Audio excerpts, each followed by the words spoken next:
लोकवृत्त मराठी, लोकशाहीचा खरा आवाज.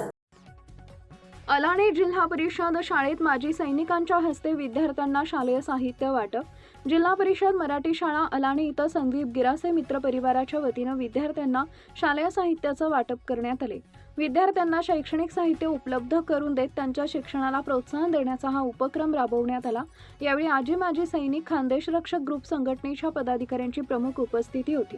कार्यक्रमाच्या अध्यक्षस्थानी महाराष्ट्र पोलीस उपनिरीक्षक मोनिया गिरासे होत्या. यावेळी त्यांनी विद्यार्थ्यांशी संवाद साधत मोबाईलच्या अतिवापरामुळे होणारे दुष्परिणाम सांगितले. विद्यार्थ्यांनी मोबाईलचा वापर आवश्यक तेवढाच करून अभ्यास, वाचन आणि मैदानी खेळांना अधिक वेळ द्यावा असं आवाहन केले. विशेष म्हणजे मोनिया गिरासे यांनीही याच जिल्हा परिषद शाळेत शिक्षण घेतले असल्यानं त्यांनी शाळेतील जुन्या आठवणींना उजाळा देत विद्यार्थ्यांशी आपले अनुभव शेअर केले.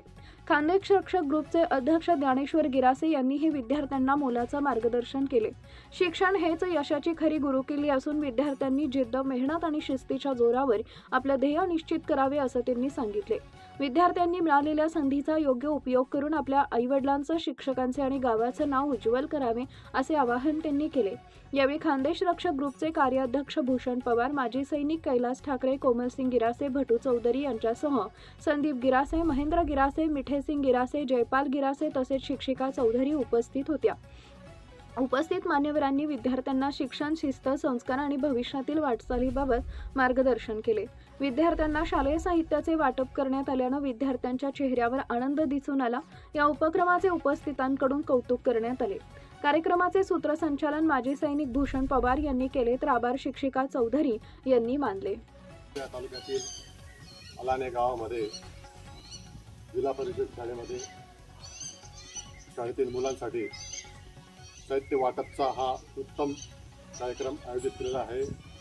आयोजक संदीप गिरासे त्यांनी अतिशय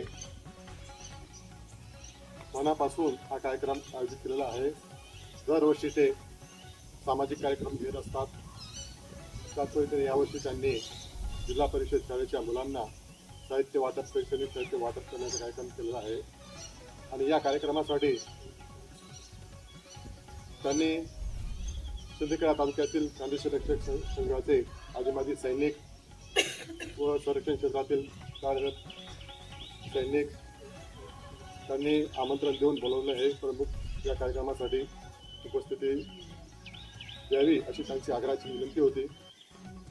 खरोखर अतिशय कौतुकास्पद कार्यकारिणी आणि कामगिरी यांची आहे.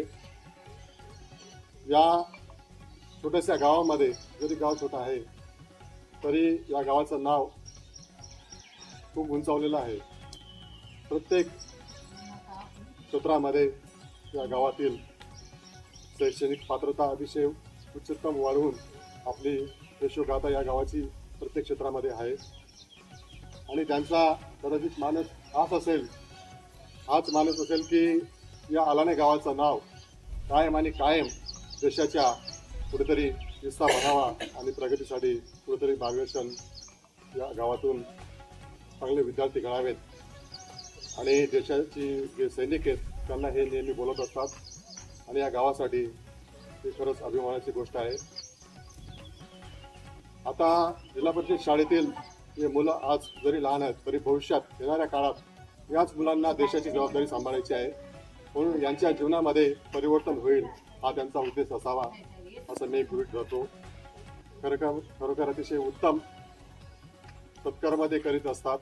आणि या कार्यामध्ये त्यांनी आम्हाला सर्व संरक्षण क्षेत्रातील आजी माजी सैनिक, पोलीस क्षेत्रातील उपनिरीक्षक आप्पा भाऊ, संदीप भाऊ दोघांचे खूप मनापासून आभारी आहे. आणि सगळ्यात महत्त्वाचं म्हणजे माजी सैनिक ग्रुप जो इथं उपस्थित आहे त्यांनी जी देशसेवा केलेली आहे त्या देशसेवा करून त्यांना जे काही मोलाचे मार्गदर्शन आणि ते सर्व राज्य फिरून आलेले आहेत. त्यांना नवीन नवीन प्रकारचा अनुभव आलेला आहे. आणि देश कार्याची सुरुवात आपले नवीन भविष्य, जे पिढी आपल्यासमोर उज्ज्वल भविष्य, उज्ज्वल पिढी उपस्थित आहे त्यांना कसं मार्गदर्शन करता येईल किंवा त्यांनी पुढे भविष्यात काय बनावं किंवा देशासाठी सेवा कशी केली पाहिजे या गोष्टीचं त्यांना त्यांच्या हस्ते आपण साहित्य वाटप करणार आहोत. आणि सर्वात महत्त्वाचं म्हणजे आज आपण साध्या तालुक्याच्या ठिकाणी जातो तरी काहीतरी म्हणजे स्तर गाठून तालुक्याच्या स्तरावर जातो. पण आज हे जे माजी सैनिक आहेत हे देशाचे सगळे राज्य फिरून आलेले आहेत. त्यांना वेगळे वेगळे प्रकारचे अनुभव, त्यांच्यावर वेगळे वेगळे प्रसंग आलेले आहेत.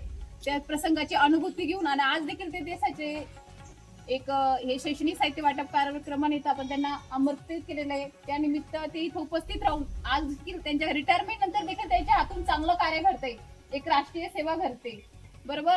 आणि सगळ्यात महत्त्वाची म्हणजे असतात ना आठवणी या काहीतरी मोर पिसासारखे असतात, आठवणी या कधी हत्तीच्या पायासारखे असतात, मनाच्या ओलसर भूमीवर ठसे उमटून जातात. आज मला माझा दिवस आठवतोय. 2001-2 साली मी देखील अशीच बसलेली होती इथं आणि ह्या शाळेची विद्यार्थिनी माझी विद्यार्थिनी आहे. आता ज्ञानुभव आपण आम्ही सगळे इथे जो बसलेले सगळे जे उपस्थित सगळे या स्कूलचे आजी माझी विद्यार्थिनी आहेत. मी देखील अशीच बसलेली होती, पण कधी विचारही केला नव्हता आज मला प्रमुख अतिथी म्हणून या जागेवर बसायला भेटेल. सगळ्यात महत्वाचं म्हणजे जे आपण जीवनात काहीतरी स्वप्न गाठतो किंवा स्वप्न बघितलं ते अशक्य काहीच नाही. मी सांगते माझं ज्वलंत उदाहरण. इथंच मी 1ली ते 4थी शिकलेली आहे, 5वी ते 10वी चिरले कदाने आणि 11वी पासून तर TY पर्यंतचा प्रवास माझा SSPS कॉलेजमध्ये.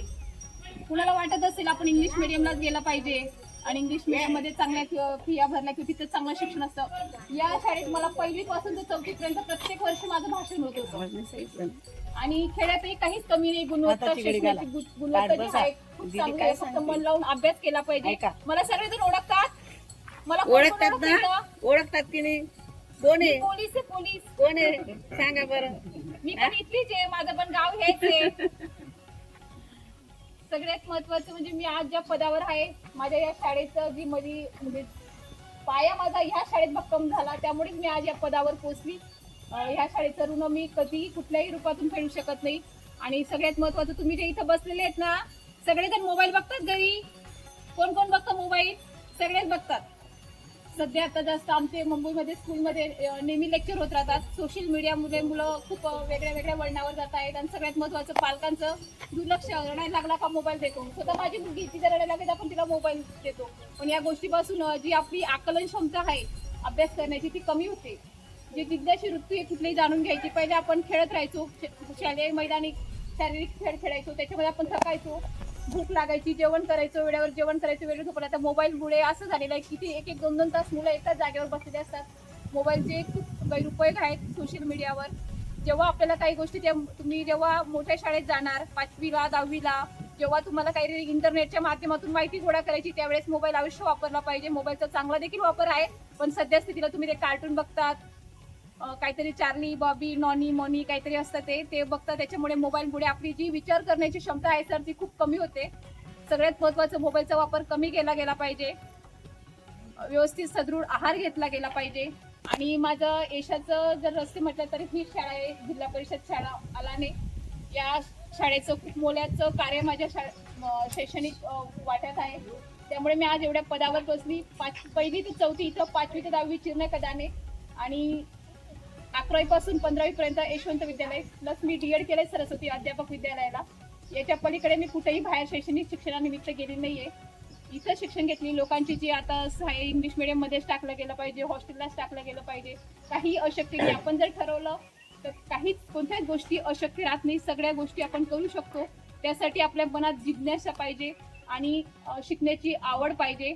सगळ्यात महत्त्वाचं मला या माझ्या शैक्षणिक वाट्यात माझ्या आईवडिलांचं खूप मोलाचं मार्गदर्शन होतं, पण आज ते माझ्या आयुष्यात नाहीये. ही सगळ्यात दुःखदायक घटना आहे. आज जर मी इथं आले असते तर माझ्या वडिलांना खूप प्राऊड फील झाला असता. माझी मुलगी ज्या शाळेत शिकत होती आज त्या ठिकाणी प्रमुख अतिथी म्हणून गेलेली आहे. पण दुर्दैवाचं देवालय मला आईवडिलांची साथ तेवढीच दिली असेल. बाकी सगळ्यात महत्त्वाच्या गोष्टी म्हणजे आपल्याला शैक्षणिक स्तरावर जर उंची गाठायची असेल तर स्वतःच्या मनात ध्येय ठरवलं पाहिजे. आपण जर महत्त्वाच्या बातम्या पाहण्यासाठी आमच्या लोकवृत्त मराठी न्यूज चॅनलला यूट्यूबवर सबस्क्राईब करा आणि बेल आयकॉन प्रेस करा.